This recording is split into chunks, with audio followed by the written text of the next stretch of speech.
All right. Y'all hold on to your seats, okay? Because I got the stage. All right. I want to first thank everybody for your prayers and the encouragement and the family members and friends that showed up today to hear my little testimony of a God-moving experience. God put me in a predicament of life and death for not just me, but a couple others. For those who don't know me, my name is Johnny. My wife and I got married May 23rd. Seems like 1950s, but it was 2015. And we got married down in Gatlinburg, just kind of took off and did our own thing. No family, no other people, just us two. And then ever since then, for the next 4 years or so, 5 years, we went to Gatlinburg every year on our anniversary and spent our anniversary there. And then one crazy year, my wife decided she wanted to make a trip to Mexico, which was the first time I've ever been on a plane, first time I've ever been to the ocean, first time for a lot of things. And we're in Mexico, and we're just sitting there and enjoying our time, and it was a great time for the first 3 days. And mind you that in May is the highest peak for my work career, which is a concrete finisher. So I was working probably 80-some hours, close to 90 hours at that point. And we had 3 days that we were just enjoying our time. We would go to a pool here, and then within distance, through a few little tree line here, we would be at the ocean. We would go back and forth. We met some good people there, and one day we decided we were just going to go to the beach and spend the day at the beach. And we went to the beach. We're sitting there and enjoying the ocean, and about 300 feet away is the populated part of the beach. And we were just kind of nested in our own little area over here, and then there was a lifeguard over here. You could see his head bounce up and down again because he was doing push-ups and sit-ups and just not paying attention to what's outside there. And my wife and I was sitting there, and I said, honey, I'm going to go jump in the waves, because a couple of days before that, we was just standing in front of these waves and out as far as we could reach, and then the waves would kind of like pick us up, and some of them was pretty big. And so I was like, honey, I'm going to go out to the ocean. She said, all right, I'm going to read another chapter of my book, and then I'll be out. I said, all right. So I start heading out, and then I came back, and I gave her a kiss. She said, what's that for? I said, you never know. I could probably drown out here, just kind of joking around.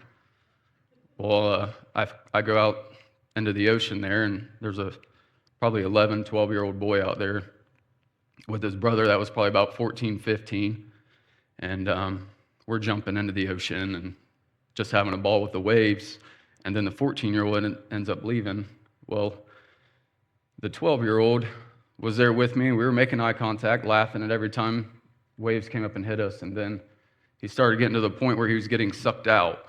And he wasn't giving any kind of sign that he was in trouble, so I just kind of let it go for a little bit. But then at that time, I started realizing I think he was just to the point where he wasn't able to let me know. So he went out about 30 or 40 yards, probably about the end of this, to where the doors are right there. And I start swimming for him. And going out to him was a walk in the park. Bringing him back was a different story.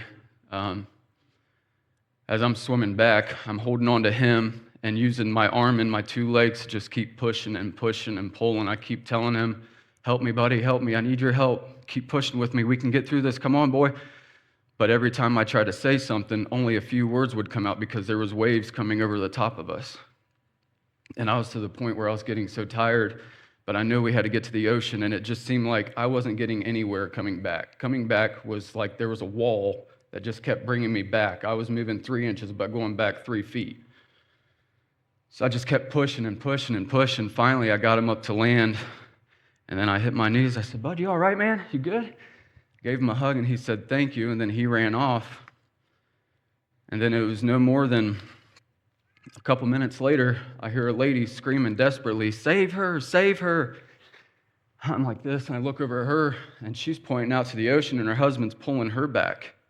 I look over my right shoulder, and this girl's screaming piercefully. I mean, it was, the scream in her voice was so desperate that it just stuck. And then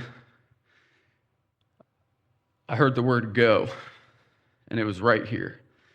That was God telling me to go. Without hesitation, that split of a second, I didn't look back. I didn't look for anything. I was one tunnel vision to this little girl out here in the ocean.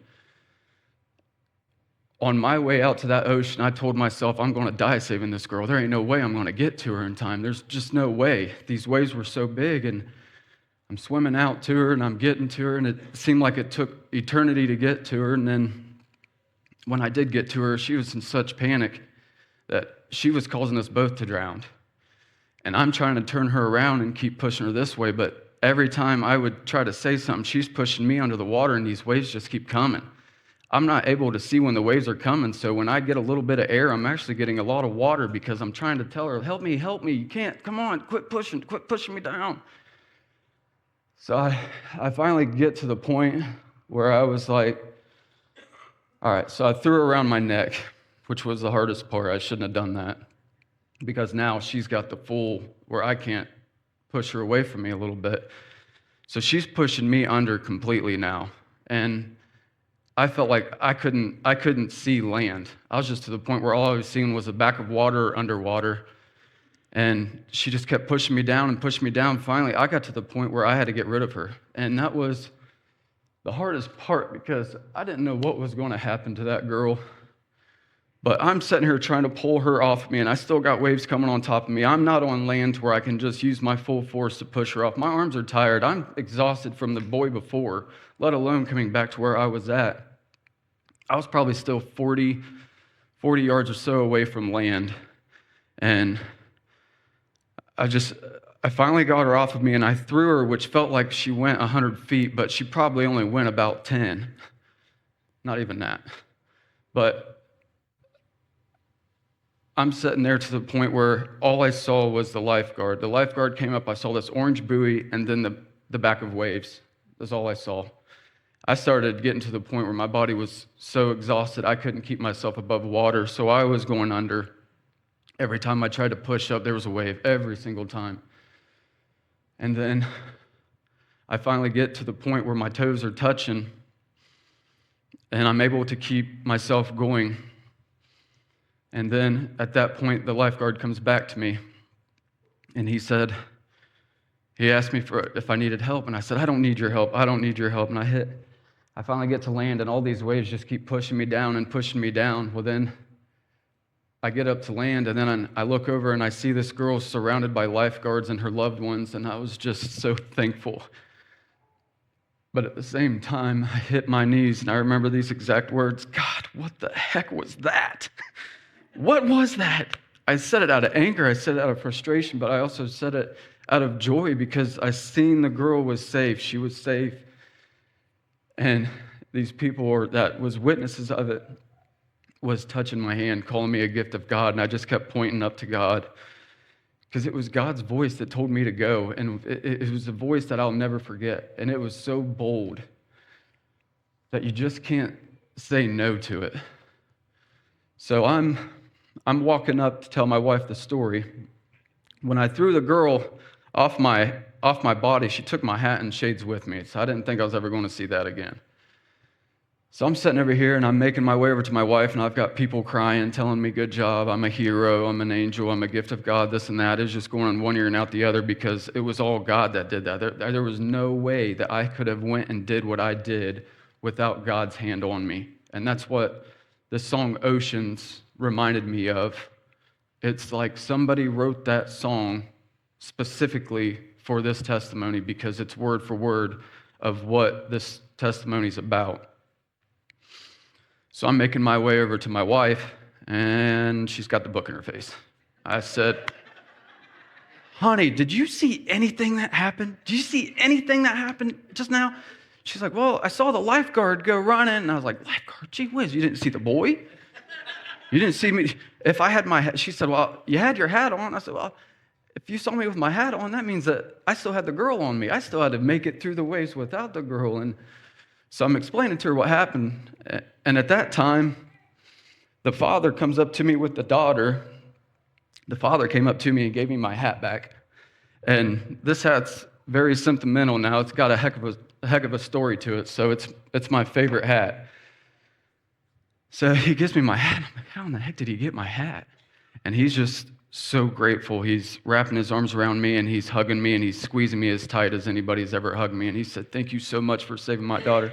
You're a gift of God. And I said, man, that was all God that did that. That was 100% God. I did not take any glory. I don't take any pride in anything of that day.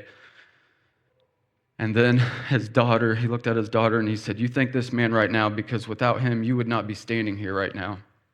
She came up and gave me a big hug and she was crying. And the mother was just hysteric, but at the same time so full of love and grateful that her daughter is still there with them. And they got to see what happened. They got to see God at work right there. And I wish everybody could have saw that just because it was God. There's no other explanation for that. And so I told my wife, I said, hey, I'm going to go over here and get some water, which was probably the first time I had water on this trip. I was up here at the bar, and I got pretty good connection with the bar. His name was Richard. And Richard says, hey, you need drink? I said, no, I need agua. I need water. And he said, no, you need tequila. I said, no, not this time, bud. I need agua. I need water pronto. And as we're sitting there having this little dispute, the other bartender that was next to him was talking to the lifeguard that was around the girl. And he came over and he said, hey, man, this man, he says, you hero, man. He said, you saved some kids. I said, I did, man. But you know what? That was God. God put me there. God did that. And it took me a long time to be able to even tell this story because for the next month, the first week, the first night, I was waking up in the middle of the night sweating. I was crying. I was screaming. I was swimming in my sleep. I was waking up and I was just completely out of it. And it's been so traumatizing. But here in the oceans last month, the words hit me like they've never hit before. I looked at them completely. I've heard the song a million times, but hearing it a month ago when we sang it here, I said, holy cow, that is my testimony right there. And then that's when I asked Pastor Rob if I could have a little moment to tell y'all about it. And he said, I need somebody 23rd. And I was like, oh, shoot. You were right there with that one, wasn't you? But I am very privileged to be able to stand here and tell you my little testimony on that because it is truly through God that miracle happened. And when I came back and told a couple people, I'm just glad that I'm able to stand up here and say it without choking up or crying, as hard as the story it is to tell and the visions that I have of it. But when I told a couple people about this story, they said, well, you know, God was resting you for them 3 days. He was putting you somewhere because he was setting up the next plan for your vacation, and that was to go out in the ocean and risk your life. I didn't think about my family. I didn't think about my kids. I didn't think about nothing. When I heard the word go, it was go. And looking back on it, it was just so crazy that I had no hesitation, but as exhausted as I was, I still went. I didn't think about death. I didn't think about life. I did for a split second, but then it was just straight tunnel vision. And I praise God for being here to be able to tell you this story because it's a very touchy one for me, and it's a very glorifying story to tell. So with that, that's all I have. I think so.